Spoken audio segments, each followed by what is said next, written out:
Então, boa noite a todos e todas. Meu nome é Pedro Brás e eu vou falar um pouco sobre aplicações de penalidades. O intuito dessa apresentação é basicamente falar principalmente sobre o que é o princípio 3 em 1, como se aplica ele e o que a gente usa nas aplicações.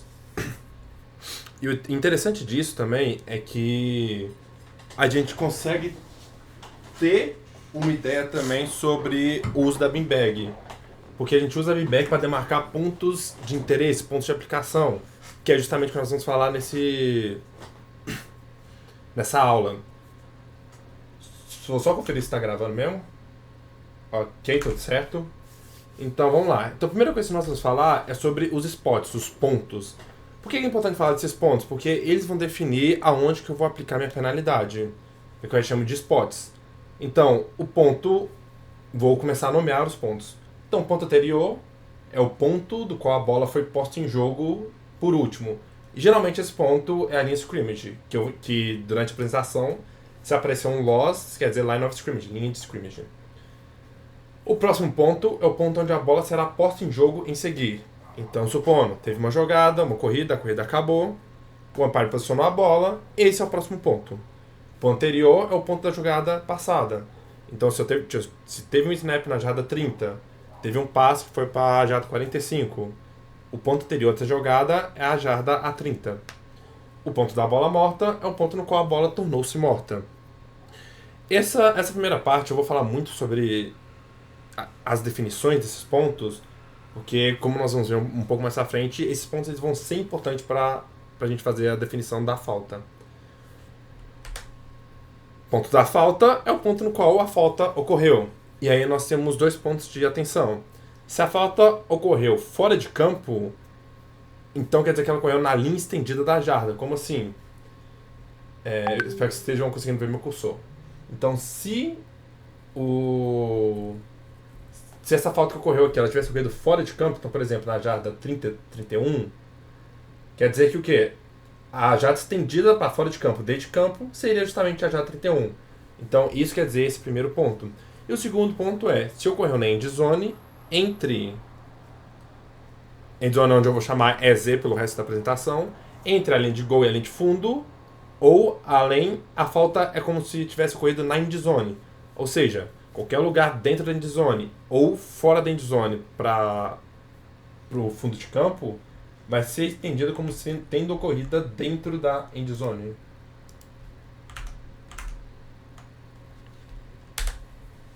Ponto de fim da corrida. E aqui nós temos alguns pontos sobre isso. Então, o ponto de fim da corrida é o ponto onde acaba a corrida? Sim, mas tem mais coisas do que isso envolvida. Então, onde a bola é declarada morta na posse de uma jogadora. O que acontece naturalmente? O jogador recebe o snap, tem a corrida, ele vai ser tacleado em algum momento, e a bola vai ser declarada morta quando o avanço dele tiver sido impedido. A posse da bola é perdida, ou seja, acontece um fumble. E aí já começa a trazer um ponto. Por que a gente taca a beanbag em fumbles? Porque o fumble é um spot de final de corrida. E o fim da corrida é um ponto que pode ser um ponto de aplicação. Então ele é importante para nós. E eu já vou dar um pequeno spoiler que daqui para frente a gente não vai ver nada referente à interceptação. Por quê? Interceptação de passe não é um spot onde nós vamos aplicar alguma penalidade. E por isso a gente não joga em bag em interceptação. Então, onde o handoff acontece, onde o passo para frente legal é lançado, um passo para trás é lançado, um chute de scrimmage legal é feito além da linha de scrimmage, um chute de retorno ocorre e uma jogadora ganha a posse da bola. Então aqui eu tenho diversos pontos do fim da corrida. E vale lembrar a definição do que é uma jogada de corrida. Uma jogada de corrida é tudo que não é uma jogada de passe e que não é uma jogada de chute. Então, se não é uma jogada de chute, não é uma jogada de passe, é uma jogada de corrida. Então, trazendo um exemplo, se o QB ele recebe o snap, ele está segurando a bola, é uma jogada de corrida ainda. Quando o QB lança o passe, então se torna uma jogada de passe. Se esse passe é recebido por um jogador após a recepção e ele começa a correr, Então virou uma corrida de novo, porque a jogada de passe aconteceu, ela terminou quando foi recebida, e iniciou uma jogada de corrida a partir desse ponto. Então esse aqui é só alguns pontos de qual é o ponto, esse ponto de fim de corrida, porque nós vamos ver que são spots que são importantes para a gente. Ponto do fim do chute é o ponto onde a bola é recebida ou recuperada, onde a bola é declarada morta pela regra. E agora vem um dos conceitos que é muito especial pra gente no princípio 13.1, que é o ponto básico. É o ponto de referência para a aplicação de penalidades regidas pela regra 3.1. Então, todos esses pontos que nós citamos anteriormente, eles vão fazer parte dessa pergunta de quem é o ponto básico da minha jogada. Então, o ponto básico da minha jogada, ele pode ser um ponto de fim de chute, ele pode ser um ponto de fim de corrida, ele pode ser o ponto da falta. Ponto da falta não. Ele pode ser o ponto anterior. Então, esse ponto básico ele vai reger a regra do 3-em-1. Nós vamos ver como é que ela funciona. E o ponto de posture discriminant que nós vamos chamar de PSK, que é o ponto que serve como ponto básico quando o PSK se aplica. Nós vamos ver quais são as condições da PSK se aplicar. Mas, basicamente, nós vamos aplicar o princípio 3-em-1 em jogadas de chute. É isso que a PSK vai reger pra gente. E agora vamos determinar, então, qual será o ponto de aplicação para cada penalidade. Então, para muitas faltas que acontecem, a penalidade já é especificada na descrição para muitas faltas, o ponto de aplicação já é especificado dentro da própria descrição da penalidade. Então, por exemplo, se a gente pega um false start, que é a regra 7.1.3d. False start, nenhuma jogadora do time A pode cometer um false start, ou fazer contato com uma adversária. E a penalidade fala, falta em bola morta, 5 jardas do próximo ponto. Ou seja, eu estou definindo aqui quem que é o meu ponto de aplicação. Então, não adianta eu querer aplicar um 3-zinho num false start, porque não tem como. Porque a penalidade da falta já descreve qual é o ponto de aplicação dela. Para esses casos, então, nós simplesmente vamos aplicar a partir no caso, 5 jardas do próximo ponto. Contudo, isso não acontece para algumas faltas. Então, quando o ponto de aplicação ele não estiver especificado na descrição da penalidade, a aplicação aí sim será determinada pelo princípio 3-em-1. Então, eu trouxe, por exemplo, a seção 9.1, que é sobre faltas pessoais, e vejam só o que está escrito na penalidade dela. Falta pessoal, 15 jardas, ponto. O resto é um pouco de exceção que eu vou ler depois, mas ele simplesmente fala que é uma falta pessoal e aplicação de 15 jardas. Ele nunca sequer toca no assunto da onde que é o ponto de aplicação dessa penalidade, desse tipo de penalidade. Ou seja, isso porque faltas pessoais, ou seja, todas as faltas escritas pela regra 9, elas vão ser aplicadas pelo princípio 3-em-1 quando não houver especificação do ponto de aplicação da penalidade. E aí, depois disso, em faltas pessoais ainda vem um pouco da descrição extra, que nós vamos ver também. Então, para faltas em bola morta, 15 jardas do próximo ponto. Então, já começa a determinar qual que é a aplicação para algumas determinadas situações de falta pessoal. Primeira descida automática para faltas do time B, se não estiver em conflito com outras regras. Ele ainda diz mais. Penalidades para faltas pessoais em bola viva do time A, atrás da zona neutra, são aplicados do ponto anterior. Isso aqui é muito importante porque essa parte da descrição da penalidade ela serve também para holding. Então, na falta de segurada, também há a descrição de que para faltas ocorrendo atrás da zona neutra ela é aplicada do ponto anterior. Por quê? Porque é muito comum, por exemplo, na jogada de passe, o QB recebe o snap, a OL recua e ela vai estar atrás da scrimmage. Então, se eu tenho uma segurada neste momento e a jogada percorre e termina além da zona neutra, essas 10 jardas serão aplicadas do ponto anterior, porque a falta ocorreu atrás da zona neutra, atrás da linha de scrimmage. E por fim, é um safety se a falta em bola viva ocorrer atrás da linha de gol do time A. Ou seja, situação onde o time A está de costas para sua própria endzone. Se acontece alguma segurada novamente dentro da endzone, então essa penalidade vai resultar num safety. Então aqui a gente começa a nossa jornada sobre entender o que é o princípio 3-em-1. Então nós vamos usar esse princípio quando na falta, na penalidade, não houver descrito qual é o ponto de aplicação. E ainda sobre determinando o ponto de aplicação, então, para faltas cometidas em bola morta, o ponto de aplicação é o próximo ponto. Por isso que quando tem um late hit, alguma conduta esportiva que aconteceu após a jogada, a bola ela é colocada no spot dela, então no spot do fim da jogada, e daí então a penalidade é aplicada. Então, por exemplo, falando um pouco sobre o late hit. Vão ser 15 jardas do final daquela jogada. E para faltas cometidas pelo time A, está na zona neutra só por causa do ponto anterior, como a gente viu. Assim como o uso ilegal das mãos, segurada, bloqueio ilegal e faltas pessoais. Ou seja, aquela parte da penalidade que nós lemos anteriormente, ela serve para esse tipo de falta também. A exceção é caso a falta ocorra dentro da end zone, que aí o time A, a penalidade vai resultar num safety, em vez da própria penalidade. Então, aqui nós começamos a caminhar para onde que é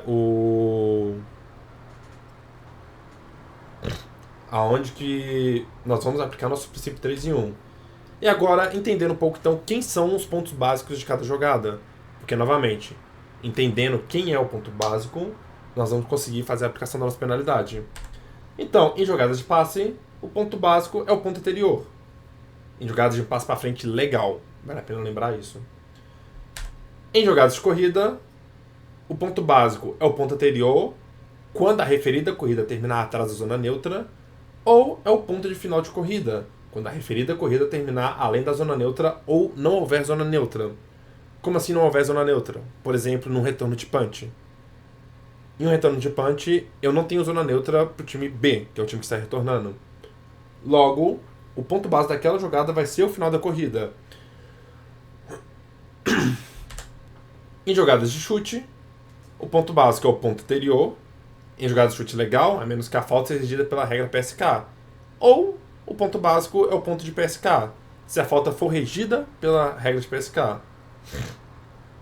E aí, um adendo a essa relação de pontos básicos, e principalmente em jogadas de passe, é o seguinte: para a falta do time B, durante uma jogada de passe para frente legal, a aplicação da penalidade por falta pessoal e conduta antiesportiva é do fim da última corrida, para ela terminar além da zona neutra e não houver troca de posse durante a descida. Como assim? Então, o QB está na A30. Ele faz um passe e supondo que tem uma violência ao passador. Esse passe é recebido na A40 e o jogador é tacleado lá. Você tem uma penalidade, uma falta pessoal de 15 jardas aí. A falta ocorreu atrás da zona neutra? Sim, mas esse ponto é válido para a falta do time A. Para a falta do time B, ela vai ser aplicada do fim da última corrida. Aonde que é o fim da última corrida? É aonde a bola foi declarada morta em posse de um jogador. Lembra lá atrás quando eu falei os pontos de fim de corrida? Esse é um ponto de fim de corrida. Então as 15 jardas vão ser aplicadas de A40. Então a bola vai ser posta na jarda B45, ou seja, no campo de ataque. Então é importante lembrar isso aqui, principalmente quando trata-se das jogadas de passe, onde, caso esse passe seja incompleto, como o ponto básico de uma jogada de passe é o ponto anterior, nós vamos aplicar 15 jardas no ponto anterior. Caso esse passe seja recebido, ou seja, e não houve troca de posse durante a descida, essa penalidade ela vai ser aplicada do final da última corrida. E vamos lá, quem que é o princípio 3 em 1? Então, o princípio 3 em 1 ele é dividido em time sem posse e time com posse. Então, quando a falta é cometida pelo time sem posse...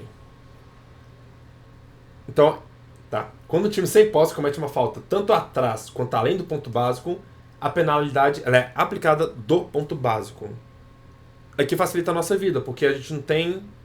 Tanto faz se a falta ocorre antes ou depois do ponto básico, a gente vai aplicar diretamente do ponto básico. Então, dei um exemplo de holding defensiva, ou seja, uma segurada da defesa, e uma jogada que termina além da zona neutra. Sabe aquele ditado que fala assim, entendeu o que é que desenha? Então nós vamos desenhar para entender melhor. Então aqui, o time vai estar sempre atacando a direção da seta preta, ou seja, sempre para cima. A linha vermelha é a linha de scrimmage, então está posicionada na jarda B40.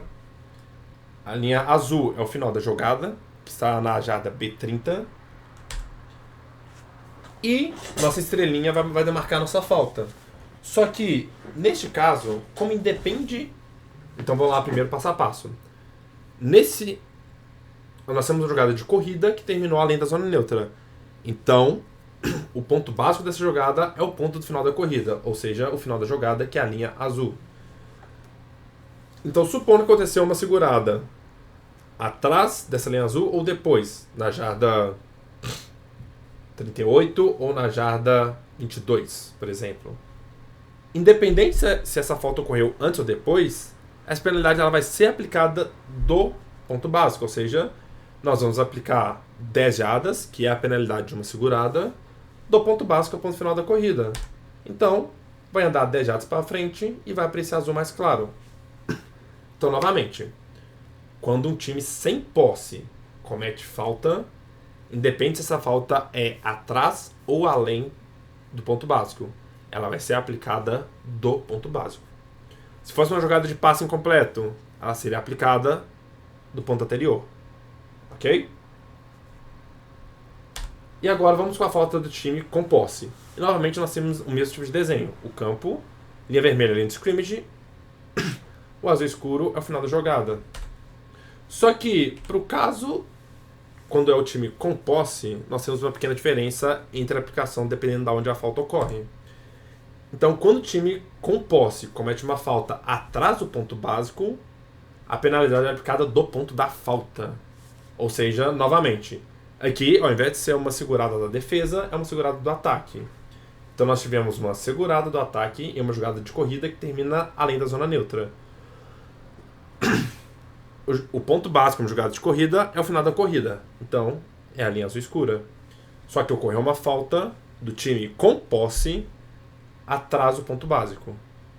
Essa penalidade, então, ela vai ser aplicada do ponto da falta. Então, do ponto da falta, nós vamos andar 10 jardas para trás. E a linha azul é o ponto pós-aplicação, ou seja, depois que a penalidade foi aplicada, é da onde vai sair o time A, o time que estava com a posse da bola.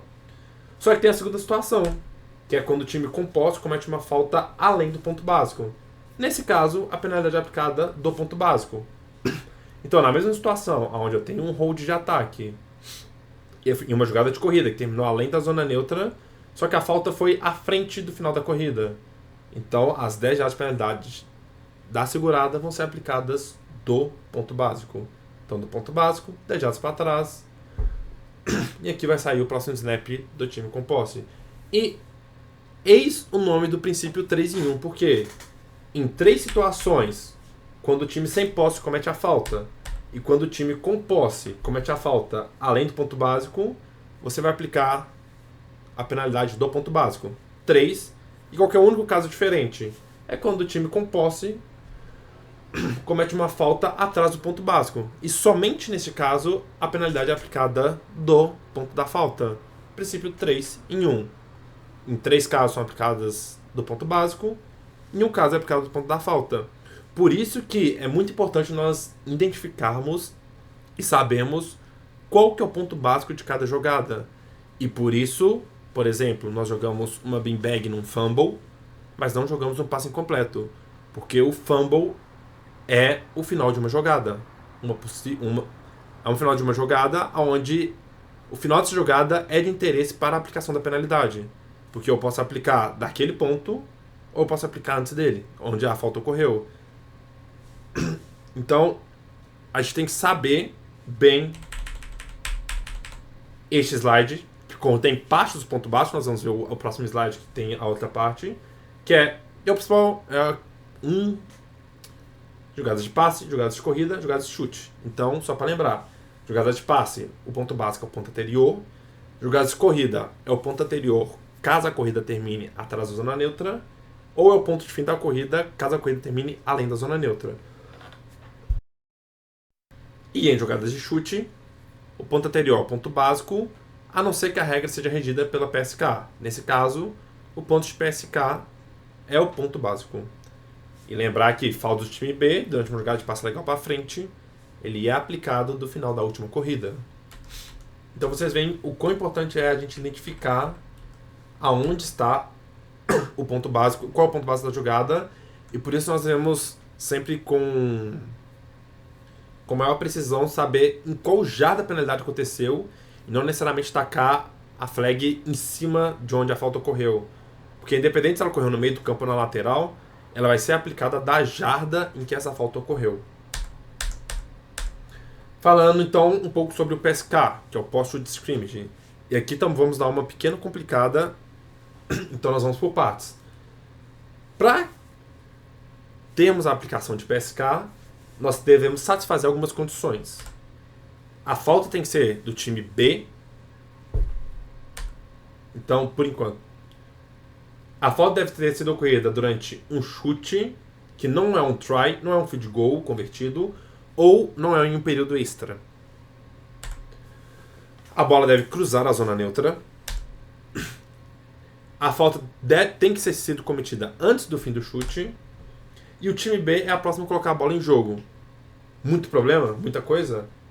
Não, porque acaba que isso se torna bem simples com o tempo.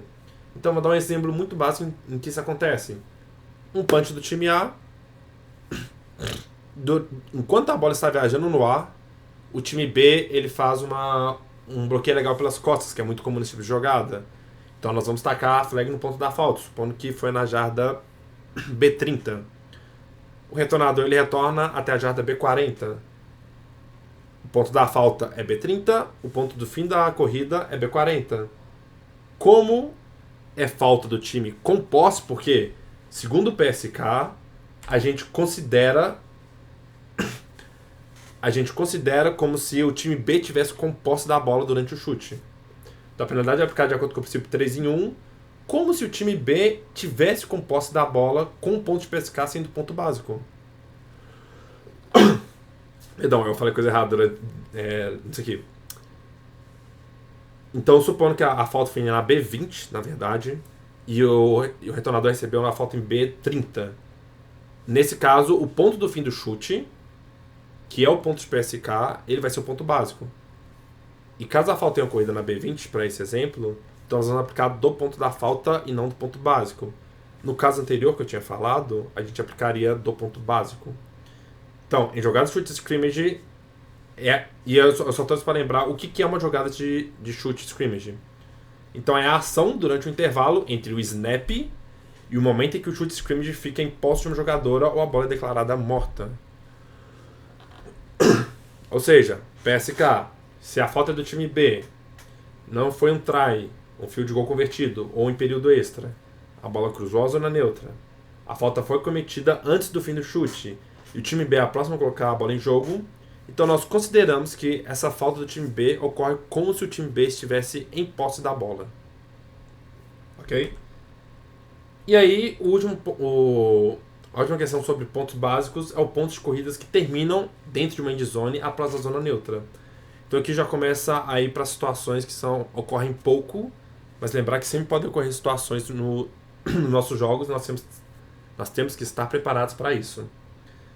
Então, em jogadas de corridas terminadas na end zone, após uma troca de posse, o ponto básico é o próximo ponto, na linha de jarda 20, quando uma falta ocorrer dentro da end zone e o resultado da jogada for um touchback. O ponto básico de uma jogada de corrida terminada na end zone será a linha de gol quando a falta ocorrer no campo de jogo e a referida corrida terminar na end zone. Então esse é o caso clássico, por exemplo, o jogador que saiu da end zone, teve alguma falta durante essa saída da end zone, e ele retorna para a end zone e é derrubado dentro da end zone. Então, nesse caso, o ponto básico é a linha de gol. E também a linha de gol quando a falta ocorrer na end zone e a ferida da corrida terminar na end zone e o resultado não for um touchback. Por quê? Se o resultado for um touchback e a corrida terminar na end zone, o ponto básico é o próximo ponto, que é a linha de jarda 20. Se a corrida terminar na end zone não for um touchback, então o ponto básico é a linha de gol. E nos casos demais, é a linha de gol quando a falta ocorrer em campo, só que a referida da corrida terminar dentro da linha de gol. Na end zone. Dito isso, então agora nós vamos para alguns exemplos para entender um pouco melhor sobre a situação. Então, novamente, nós temos a mesma coisa. Em vermelho é a linha de scrimmage, em azul escuro, final da jogada, em amarelo é a falta. Então aqui nós temos uma jogada, houve o snap, Aqui eu não vou entrar em mérito se foi falta ou não. Nós vamos considerar que nos vídeos ocorreu a falta, ok? Então, nesse caso, o que nós temos aqui é uma falta que ocorre atrás da zona neutra. Então, QB recua no pocket e na ação desse jogador de branco aqui vai haver um bloqueio pelo lado cego. Neste exato momento. Então, você tem uma falta do time com posse. Essa falta está atrás da zona neutra durante uma jogada de corrida. Ou seja, o que nós temos é a seguinte situação. A linha de scrimmage é a vermelha, então ele saiu da jarda 25. E vejam que o final da corrida, ele não passa a linha de scrimmage, ele para na jarda 30. Então ainda assim a corrida terminou atrás da zona neutra. E aí a gente relembra lá sobre os pontos básicos. Em uma corrida que termina atrás da zona neutra, o ponto básico é o ponto anterior. Então nós temos uma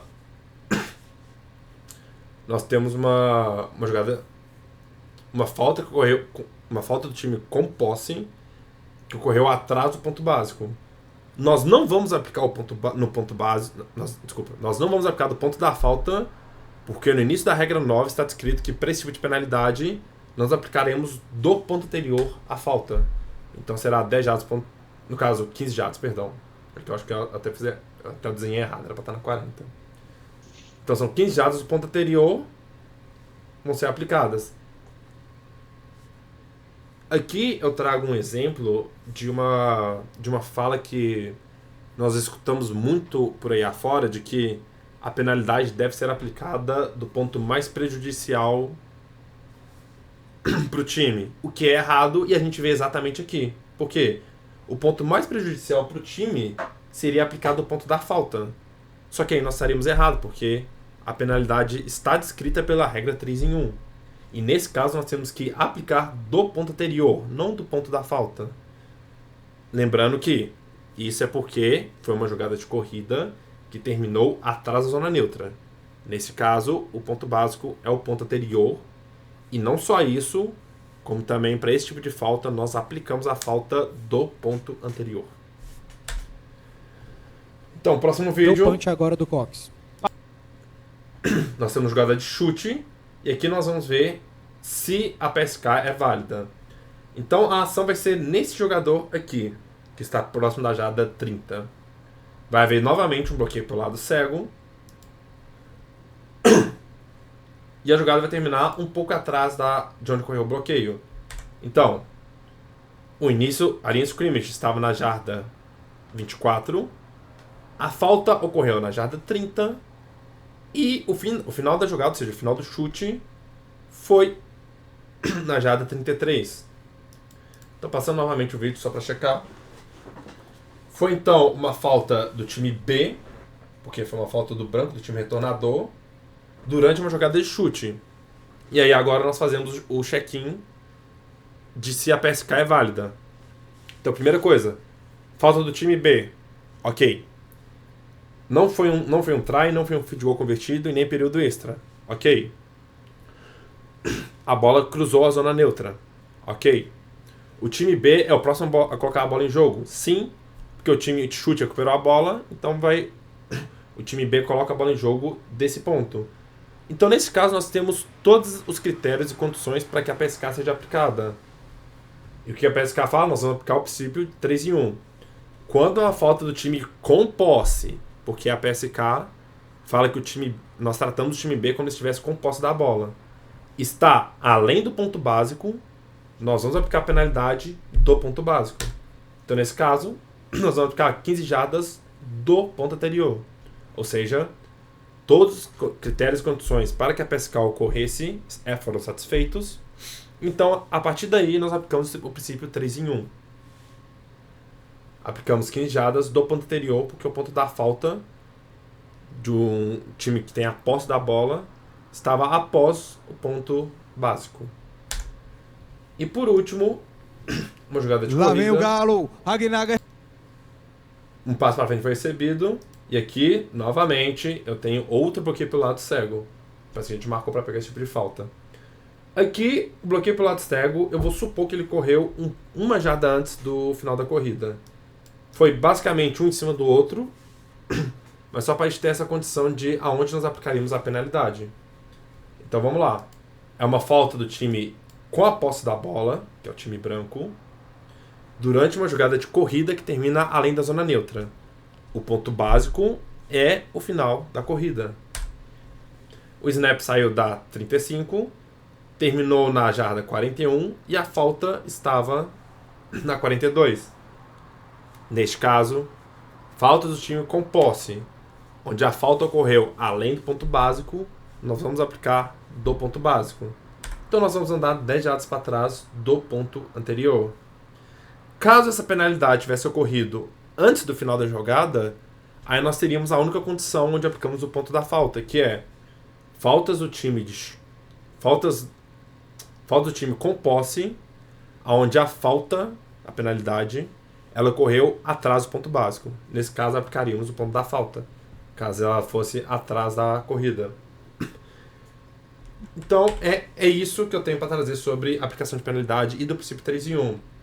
Então, relembrar que o que é muito importante saber é quem é o ponto básico das jogadas, se a falta está descrita na penalidade, o ponto de aplicação ou não, e o princípio 3 em 1, que, lembrar, para o time sem posse, independe se ela ocorreu antes ou depois do ponto básico. Nós vamos sempre aplicar do ponto básico. E para o time com posse, se a falta ocorreu além do ponto básico, também vamos aplicar do ponto básico. Mas se a falta ocorreu antes do ponto básico, somente nesse caso nós vamos aplicar do ponto da falta. Eu espero que tenha sido um pouco esclarecedor, tenha tirado algumas dúvidas e tenha ajudado a entender o que é o princípio 3 em 1 e como uma maneira importante de nós fazermos aplicações de penalidade nos nossos jogos. É isso, espero que vocês tenham gostado. Primeira vez que eu faço isso, vou trabalhar para melhorar um pouco mais as apresentações e os slides. Então, obrigado pela participação e adeus.